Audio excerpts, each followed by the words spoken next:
भारत के इजराइल के साथ जो रिलेशंस हैं, दोनों कंट्रीज के बीच जो दोस्ती है, इसकी सबसे खास बात यह है कि भारत के लीडर्स या फिर हमारे डिप्लोमेट्स इजराइल के ऊपर ज्यादा कमेंट्स बिल्कुल नहीं करते हैं, या फिर इजराइल के ऊपर ज्यादा इमोशनल स्टेटमेंट्स भारत की तरफ से कम ही देखने को मिलती है। लेकिन सामने से इजराइल के प्राइम मिनिस्टर बेंजामिन नेतन्याहू से लेकर इजराइल के फॉरेन मिनिस्टर, इजराइल के भारत में एम्बेसडर एंड इवन इजराइल के भारत में जो कॉन्सुल जनरल्स हैं, ये भी भारत के साथ दोस्ती की तारीफ करते नहीं थकते हैं।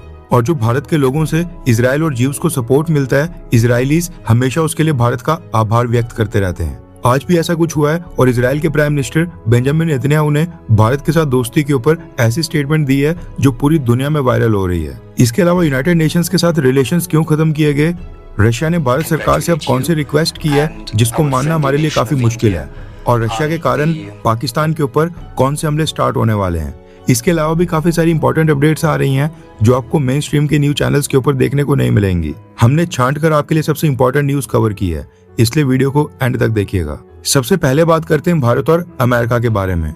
अमेरिका ने अनाउंस किया है कि यूएस ट्रेड रिप्रेजेंटेटिव्स की टीम अगले राउंड की ट्रेड एग्रीमेंट की टॉक्स करने के लिए भारत आएंगी। इस ट्रेड रिप्रेजेंटेटिव की टीम्स को US trade representative Jameson Greer खुद ही पर्सनली लीड करेंगे, जो अमेरिका के चीफ नेगोशिएटर माने जाते हैं। ये विजिट 1 जून से लेकर 4 जून तक की होगी, यानी 4 दिन यूएस ट्रेड रिप्रेजेंटेटिव्स भारत में बैक टू बैक मीटिंग्स करेंगे। इससे पहले पिछले महीने अप्रैल में भी भारत की ट्रेड रिप्रेजेंटेटिव्स की टीम अमेरिका गई थी। भारत और America interim trade agreement sign करने के काफी क्लोज हैं और ये डील किसी भी वक्त साइन हो सकती है। इसके अलावा अमेरिका से एक और न्यूज आ रही है जो भारत के पर्सपेक्टिव से इंपॉर्टेंट है। रेफरेंस के लिए आपकी स्क्रीन के ऊपर आर्टिकल का स्क्रीनशॉट है। न्यूज आ रही है कि पाकिस्तान का डिप्टी प्राइम मिनिस्टर और फॉरेन मिनिस्टर इशाक डार अमेरिका की यात्रा के ऊपर गया है और ये कुछ ही घंटे में अमेरिका के विदेश मंत्री मार्को रूबियो के साथ बायलैटरल मीटिंग करने वाला है। हैरानी वाली बात यह है कि मार्को रूबियो अभी कुछ ही दिन पहले भारत में थे और अब वॉशिंगटन में पाकिस्तान के फॉरेन मिनिस्टर को होस्ट कर रहे हैं। इशाक डार अमेरिका में UN security council, UN general assembly और वॉशिंगटन में यूएस गवर्नमेंट के साथ टॉक्स करने के लिए गया हुआ है। यहाँ से पता चलता है कि डोनाल्ड ट्रंप एडमिनिस्ट्रेशन पाकिस्तान के साथ अपनी एंगेजमेंट्स को जारी रखेगा, फिर चाहे भारत कितना भी नाराज होता रहे। वैसे भी कुछ घंटे पहले पाकिस्तान के लिए एक बहुत ही बड़ी बुरी खबर आई है, जिसके पीछे भारत के सबसे पुराने मित्र देश रशिया का हाथ है। रेफरेंस के लिए आपकी स्क्रीन के ऊपर आर्टिकल का स्क्रीनशॉट है। न्यूज आ रही है कि रशिया की गवर्नमेंट ने अफगानिस्तान के तालिबान रजीम के साथ मिलिट्री कोऑपरेशन एग्रीमेंट साइन करने की अनाउंसमेंट कर दी है। यानी जो अफगानिस्तान के अंदर तालिबान रजीम आया है, उसने अपने इतिहास का पहला डिफेंस एग्रीमेंट किसी भी कंट्री के साथ साइन किया है। ये एग्रीमेंट रशिया में साइन किया गया है और अफगानिस्तान की तरफ से डिफेंस मिनिस्टर मोहम्मद याकूब और रशिया की तरफ से रशियन सिक्योरिटी काउंसिल के सेक्रेटरी सर्गेई शोइगु उसमें शामिल हुए।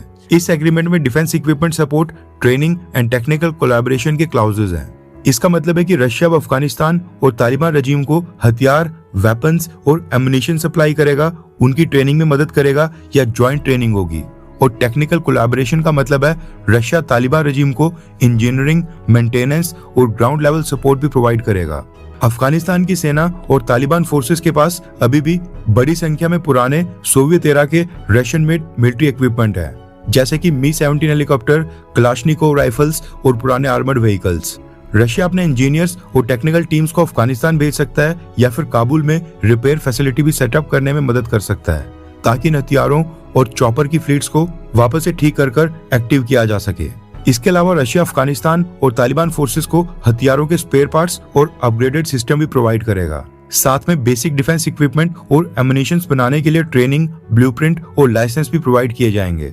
रशिया अफगानिस्तान फोर्सेस को military grade communication equipment, secure radio networks और रडार सिस्टम्स को ऑपरेट करने की टेक्निकल ट्रेनिंग और सॉफ्टवेयर सपोर्ट भी दे सकता है। इसके अलावा इस एग्रीमेंट में और काफी कुछ है, लेकिन इसमें से मेन पार्ट्स मैंने आपको बता दिए हैं। आसान भाषा में कहा जाए तो रशिया अब अफगानिस्तान की सेना को मजबूत करने वाला है और आने वाला समय पाकिस्तान के लिए और भी बुरा होने वाला है, क्योंकि इस समय तालिबान रजीम के पास एयर सपोर्ट बिल्कुल नहीं है और पाकिस्तान का जब मन करता है वो अफगानिस्तान की एयर स्पेस को इन्वेड कर अफगानिस्तान के कोने कोने में जाकर स्ट्राइक्स करता है। लेकिन अब जब अफगानिस्तान और तालिबान रजीम रशिया की मदद से तालिबान फोर्सेस को स्ट्रॉन्ग करेंगे, उसके बाद पाकिस्तान के लिए अफगानिस्तान के ऊपर हमले करना, उनके देश के अंदर एंटर होकर स्ट्राइक्स करना और भी डिफिकल्ट होगा और तालिबान फोर्सेस भी बॉर्डर के ऊपर पाकिस्तान का ज्यादा नुकसान करने में सफल होगी। कहने का मतलब है कि पाकिस्तान का अब भारत और अफगानिस्तान के बीच अच्छा खासा सैंडविच बनेगा, जो कि पूरी दुनिया देखेगी।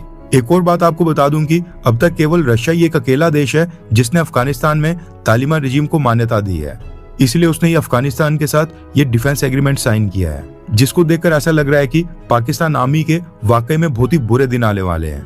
नेक्स्ट अपडेट आ रही है इजराइल और भारत को लेकर। रेफरेंस के लिए आपकी स्क्रीन के ऊपर आर्टिकल का स्क्रीनशॉट है। इजराइल के प्राइम मिनिस्टर बेंजामिन नेतन्याहू ने वेस्ट बैंक में एक इवेंट को संबोधित करते हुए भारत से दोस्ती के ऊपर कमेंट किया है।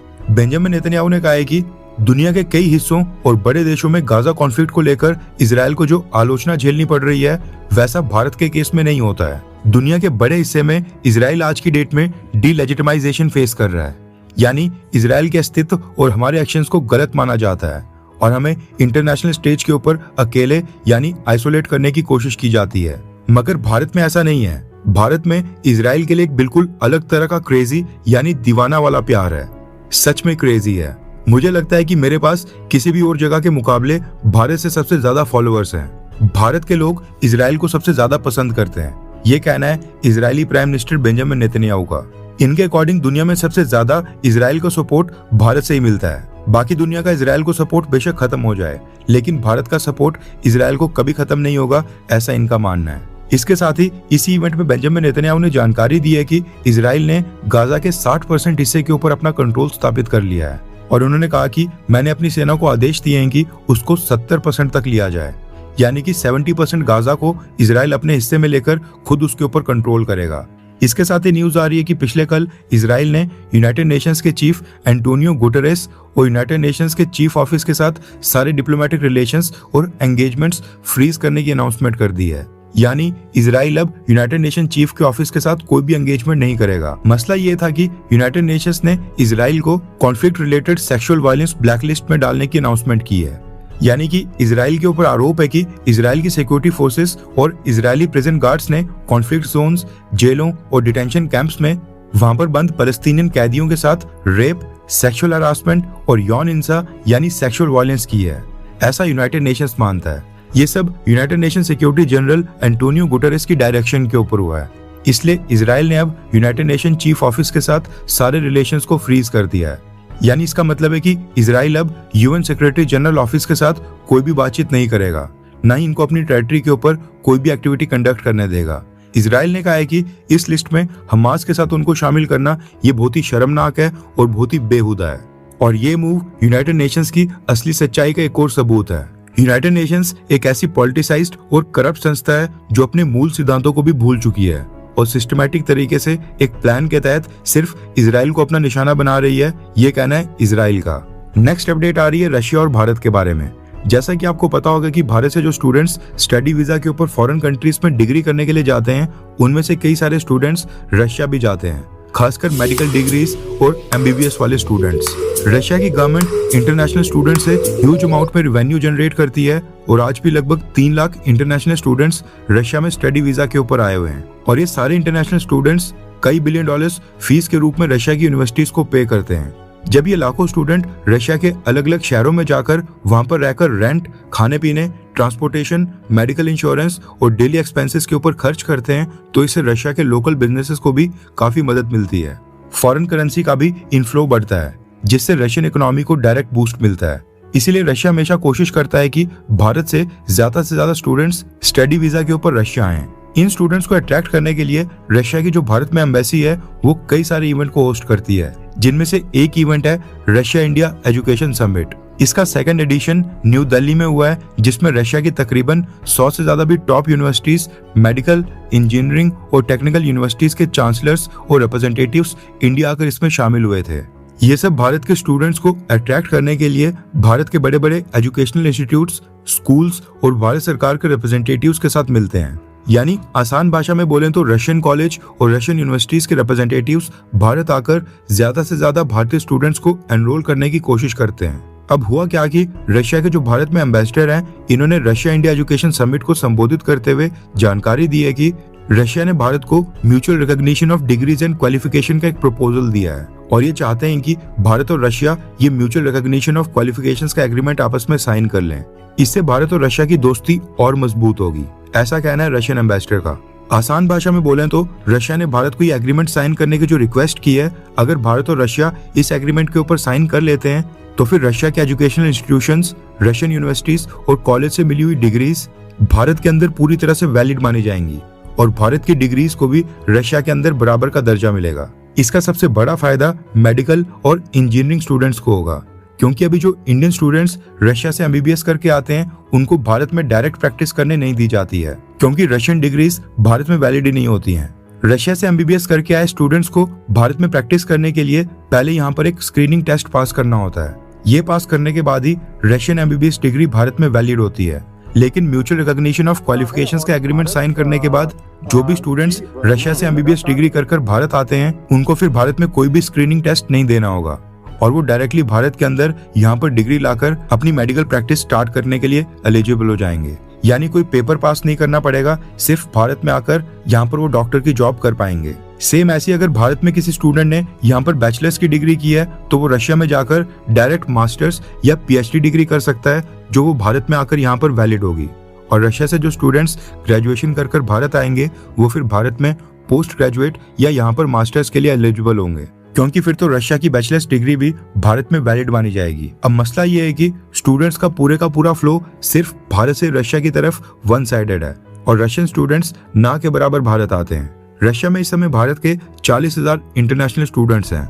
रशिया को पता है कि अभी रशियन डिग्रीज भारत के अंदर वैलिड ही नहीं है, भारत में आकर स्क्रीनिंग टेस्ट पास करना पड़ता है, तब भी इतने इंडियन स्टूडेंट्स उनके देश में आ रहे हैं। ऐसे में जब स्क्रीनिंग टेस्ट नहीं देना होगा फिर तो भारत से लाखों स्टूडेंट्स रशिया से एमबीबीएस डिग्री करने के लिए वहां पर आएंगे और रशियन इकोनॉमी में बहुत ही बड़ा कंट्रीब्यूशन देंगे। भारत सरकार ने रशिया का ये प्रपोजल अभी तक ना ही एक्सेप्ट किया है और ना ही रिजेक्ट किया है, यानी कि टेबल के ऊपर साइड पर पेंडिंग पड़ा हुआ है।